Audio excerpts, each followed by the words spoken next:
El exhospicio de San Jacinto, actual sede de la Fundación Antigua Escuela de Medicina Veterinaria AC San Jacinto, se encuentra en la colonia Un Hogar para Nosotros, sobre la calzada México-Tacuba, en la alcaldía Miguel Hidalgo.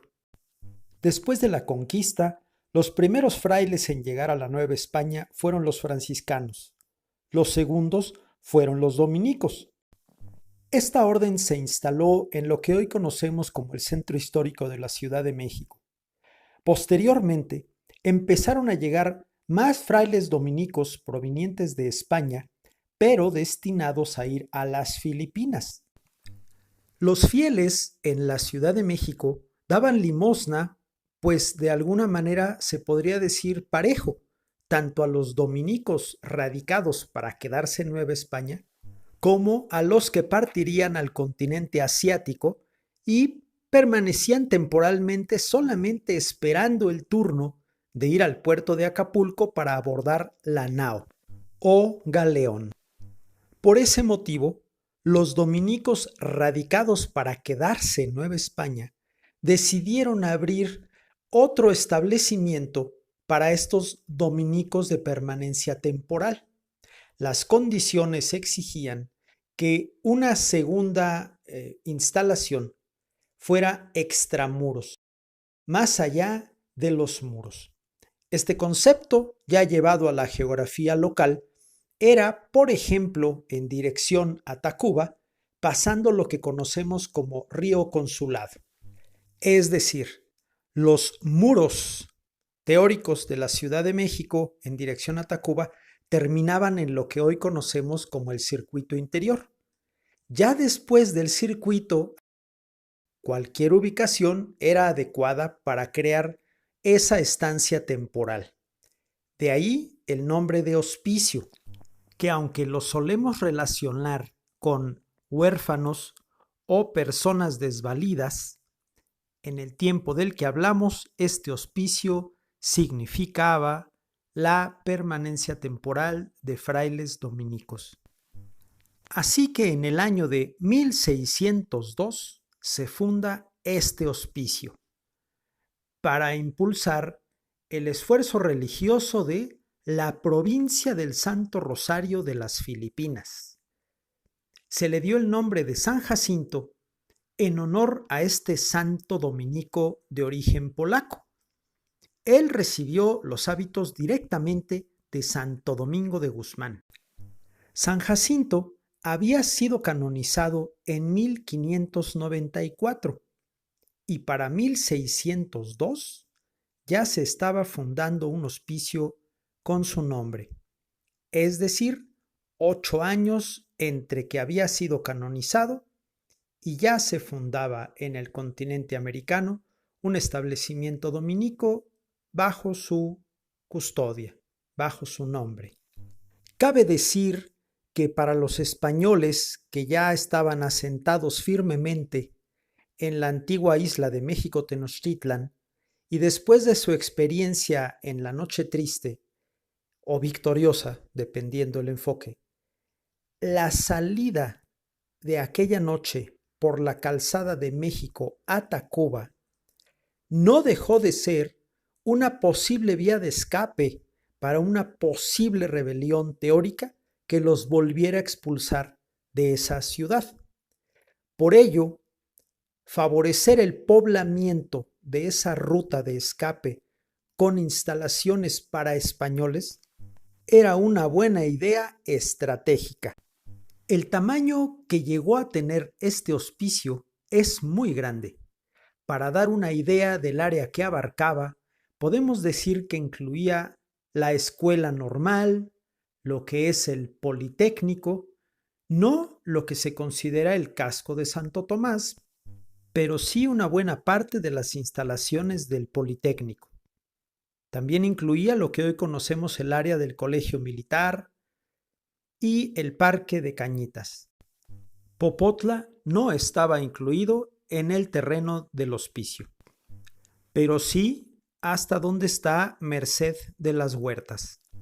Y es lógico pensar que en esa gran propiedad del hospicio había un templo dedicado a San Jacinto. Y en estas condiciones funcionó este hospicio para frailes dominicos hasta que se consuma la independencia nacional. Al quedar en desuso, la propiedad tuvo algunas secciones y fueron vendidas a diferentes particulares. Por otro lado, en el Colegio de San Gregorio, donde operó el Real Seminario de Indios, en 1853, por instrucciones de Santa Ana, se creó la Escuela de Agricultura, apenas a 3 cuadras de distancia del Zócalo.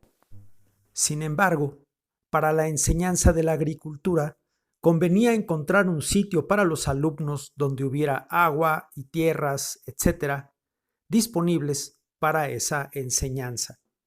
Y así es como dieron con el terreno de San Jacinto, que tenía esas cualidades y además estaba en renta. De esa manera, el 22 de febrero de 1854, inician las actividades de la Escuela de Agricultura y Veterinaria en San Jacinto. Lamentablemente, durante años no hubo alumnos que se inscribieran a la veterinaria, en parte porque no se conocía esa carrera.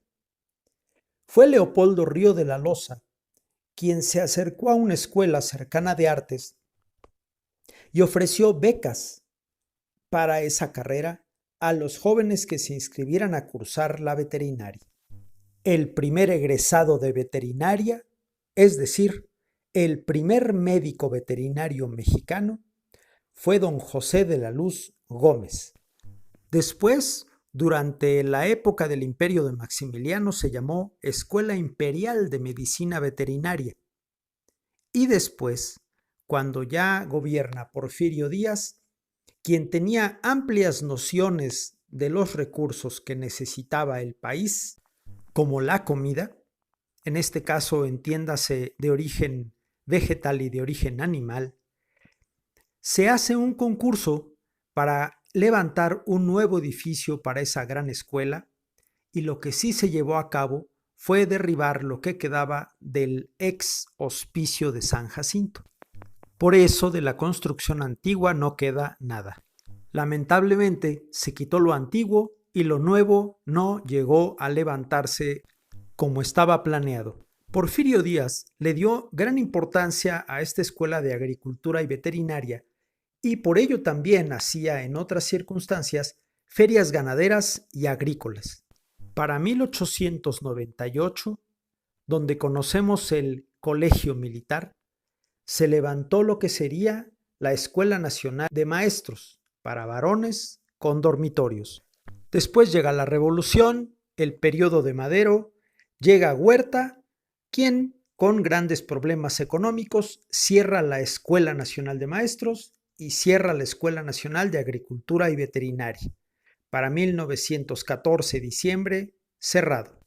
Para 1916, Venustiano Carranza abre la Escuela Nacional de Veterinaria y el Colegio Militar, que estaba en el castillo de Chapultepec, lo cierra y lo abre aquí, en el exhospicio de San Jacinto, la parte del Estado Mayor. Después, Carranza permite que el ejército se traslade a lo que era la Escuela Nacional de Maestros, donde después fue conocido como Colegio Militar. A la fecha siguen siendo instalaciones del ejército. Para 1923 se decreta que la Escuela Nacional de Agricultura debe migrar a Chapingo, a una hacienda, y la Escuela de Medicina Veterinaria queda en el ex hospicio de San Jacinto. Para 1929, con un movimiento estudiantil, la Escuela Nacional de Veterinaria se incorpora a la UNAM y se traslada la escuela a Coyoacán, por la Plaza de Santa Catarina. El proyecto no termina de afianzarse y regresa por 10 años al ex hospicio de San Jacinto. Para 1942-43 se agrega el término de zootecnia al título de la carrera y para 1945 esta escuela migra a la ciudad universitaria. Para 1965 las instalaciones ya eran operadas por la Secretaría de Educación Pública y hace poco tiempo fue ya la UNAM quien tomó a cargo las instalaciones. Agradecemos al biólogo Rodrigo Merino todas estas explicaciones del día 2 de julio de 2022, quien en una muy amable y amena visita guiada dio estas notas y muchas más. Muchas gracias.